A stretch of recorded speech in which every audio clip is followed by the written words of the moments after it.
Kim, sa bagong Mr. Right, kung nandyan, nandyan, kung wala di wala.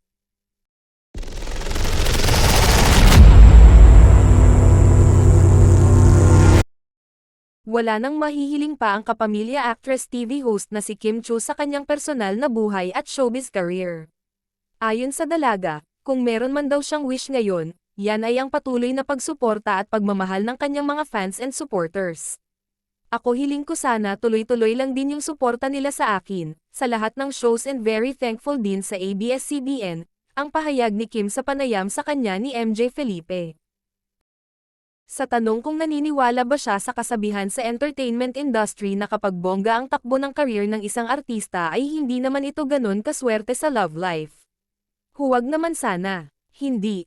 Kung nandyan, nandyan. Kung wala di wala. So parang, bonus yung love if ever, sagot ni Kim.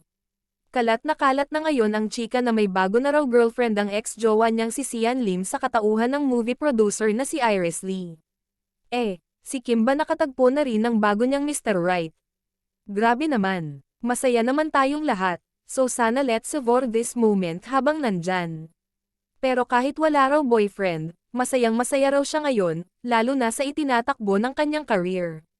Kabilang na nga rito ang sunod-sunod niyang teleserye at ang pagpirma ng kontrata ng ABS-CBN sa GMA7 para sa pagpapalabas ng It's Showtime sa Kapuso Network. Happy, apaka OA. Masaya. Di ko in-expect. I thought I'm done. Gulat ako with everything, kaya masaya ako, sabi ni Kim. Inamin ng dalaga na inakala niyang katapusan na ng kanyang career noong mag-viral ang kanyang bawal lumabas statement kung saan nakatikim siya ng matitinding batikos. After bawal lumabas, so parang feeling ko, kaya na fragile ako lately.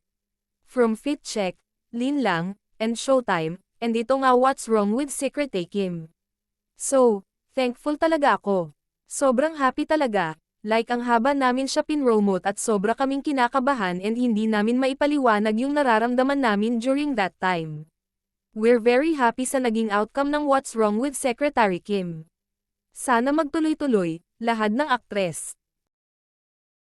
Dugtong pa niya, walang mapaglagyan yung puso ko sa sobrang saya. Gusto ko lang mag-work, and dahil na rin sa mga taong sumusuporta din, mga naniniwala, sa mga taong curious din, sobra akong nagpapasalamat.